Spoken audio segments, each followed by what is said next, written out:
not admit it. Don't you feel better? You do feel better. You really do feel better.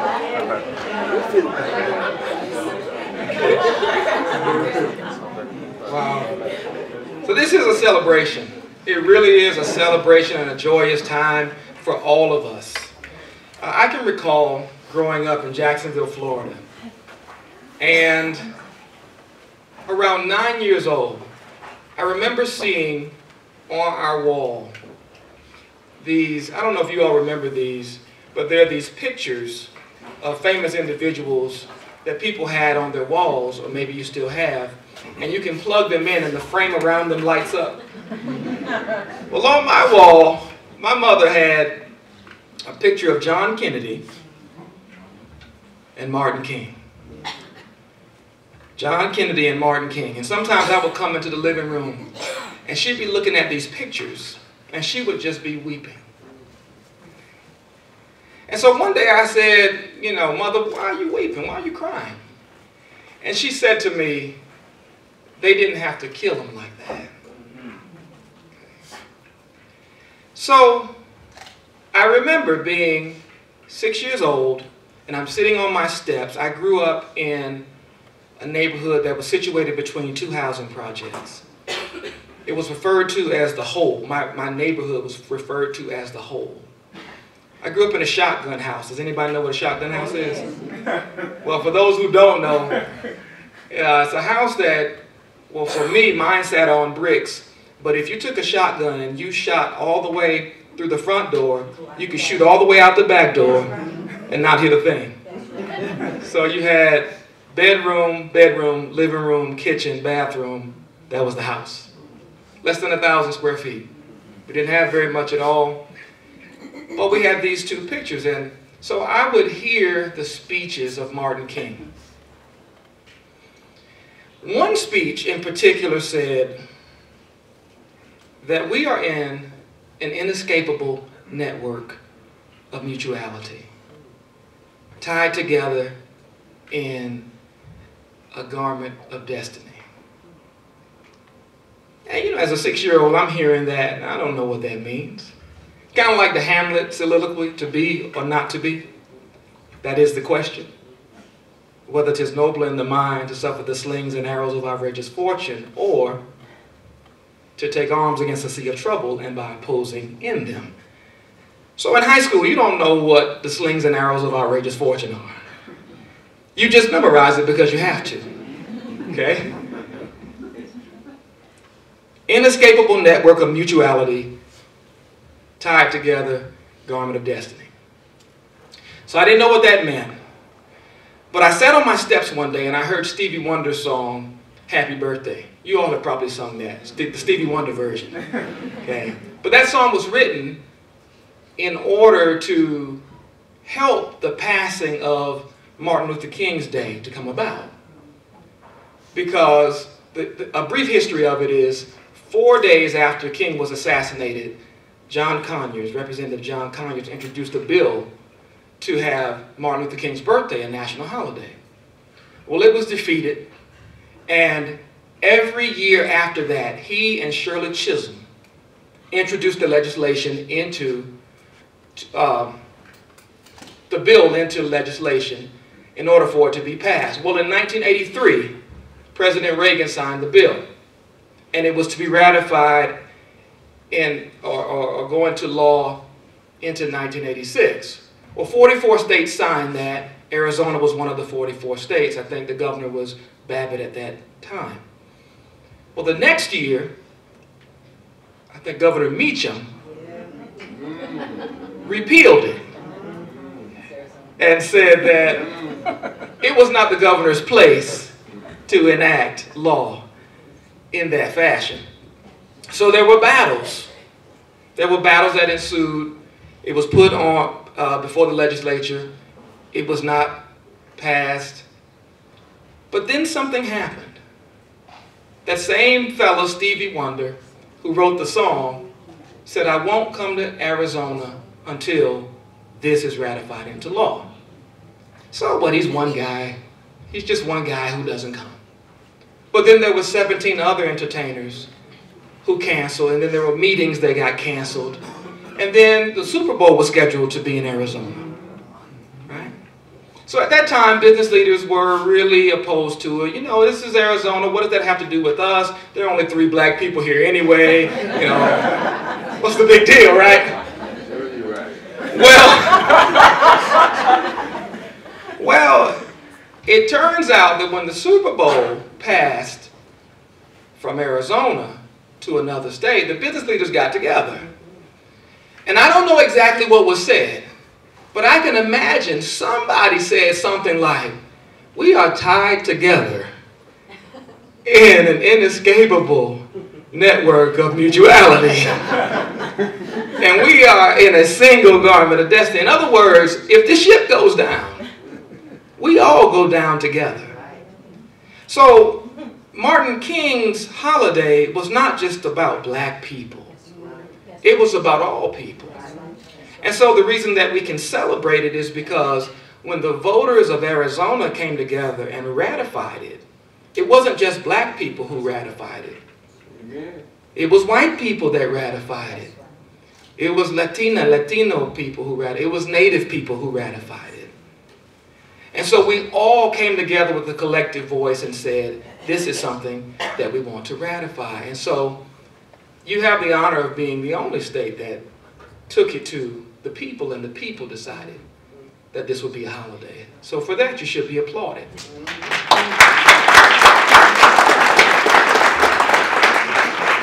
But I'm still a poor kid in Jacksonville, and I'm in a place where there are very few possibilities. But like your theme, I'm still thinking of Martin King's dream, and I want to become that dream too. So I go to school and I try to do my best, but I'm living under conditions that are not ideal. I'm mugged going to school in the 8th grade. I'm in a gifted program. I'm bright, but I don't have a lot of resources. My mother tells me that if you just keep believing, you keep working hard, life will get better. So I battle and I keep going and I keep going. In 12th grade, I meet a man who says that they're giving away full scholarships for people who want to major in engineering. And at that point, I wanted to be a physician. I wanted to be like Bo Jackson. I wanted to go to Auburn and play football and baseball. And I wanted to be a physician. Okay? But they weren't giving away full scholarships. So I raised my hand and I said, "Sir, I think I want to be an engineering major." So he said, "Come down to the meeting tonight, and the president will be giving away full scholarships for people who have a certain GPA and SAT score." So I came down. We didn't have a car, but I managed to get a ride down. The president started with SAT scores and GPAs too high for me, but he finally got down to my level. And so when he did, he said, "Go speak to the fellow who's standing in the corner." So I spoke to the man. I gave him my number. I gave him my name. He didn't have anything to write with, so he wrote my name down on a napkin. And he left town. Okay.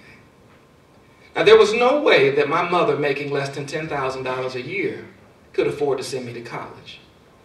I was a decent baseball player, but as baseball goes, there are a lot of decent baseball players. And so I couldn't really rely on that. So this is December of my senior year. It comes and goes, no scholarship. January comes and goes, no scholarship. Graduation comes and goes, no scholarship. Okay, no letter. And I'm at home, it's July, I don't know what to do. My mother says, if you keep believing and you keep working hard, life will get better.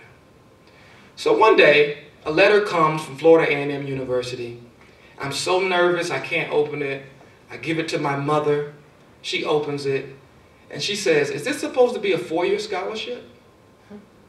And I said, "Yes, ma'am. All I know is the man said I'm supposed to get one of the big scholarships." And so my mother, she's a crier, and she has tears in her eyes, and she has tears in her eyes. I have tears in my eyes. She said, "Baby, this isn't a 4-year scholarship." So in my mind, I'm thinking, I'm trying to become this dream. What does this dream mean if I can't make it out of the ghetto and actualize my possibilities? So I'm thinking maybe I can go to a community college and support myself by working. I don't know, but the tears in her eyes bring tears to my eyes. And she says, baby, this is not a 4-year scholarship. This letter says you have a scholarship, but you have a scholarship from your freshman year to the end of your PhD. And she said, the name of this scholarship is Life Gets Better. She told me if you keep believing and you keep working hard, then life will get better. And so there's so many people who grew up in the ghetto or the barrio or on the reservation or even in the suburbs who have a dream. If you have a dream, just twinkle your fingers like this if you have a dream. Okay? We all have a dream, and sometimes we don't know how that dream is going to come about. And one reason I love Martin is because the dream he had was not just for himself. As he says, it was a dream deeply rooted in the American dream. Okay? It's deeply rooted in the American dream, and the truths that he held, that we all hold to be self-evident, is that we all want life, liberty, and the pursuit of happiness. And so if it wasn't for someone helping me at a time when I couldn't help myself, I would never have been able to actualize my dream. So, I make it to Florida A&M, and I am surrounded by people who have the same dreams, have the same potentialities. I tell people all the time, I had my headphones listening to Mary J. Blige, and yes, Mary J. Blige was singing in 1991, right? So I'm listening, but I'm also being exposed to the life of the mind and the life of ideas. On campus, I see Stokely Carmichael. They're agitating for rights and justice. But I could never escape the call of Martin King. So I'm watching the footage, and I'd like you to imagine that water hoses are being turned on your loved ones. Dogs. Police are beating your loved ones. The question is, would you have the strength to love in that moment? Would you have the strength to not fight physically, but to fight in a nonviolent way of resistance? I tend to think that Martin King's greatest contribution to us is that when we are in adversity, when we are in moments of our deepest crisis, he calls on us to understand what it means to love one another. So love can be seen as sentimentality on some levels. But on other levels, love in public is justice. Love in public is justice.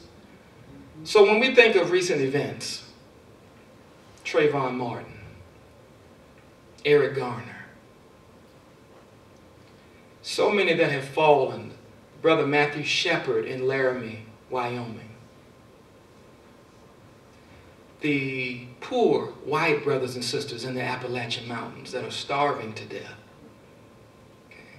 There's a saying that says when they came for the Africans, well, I'm not African, so I stayed silent. Came for the Jews, I'm not Jewish, so I stayed silent.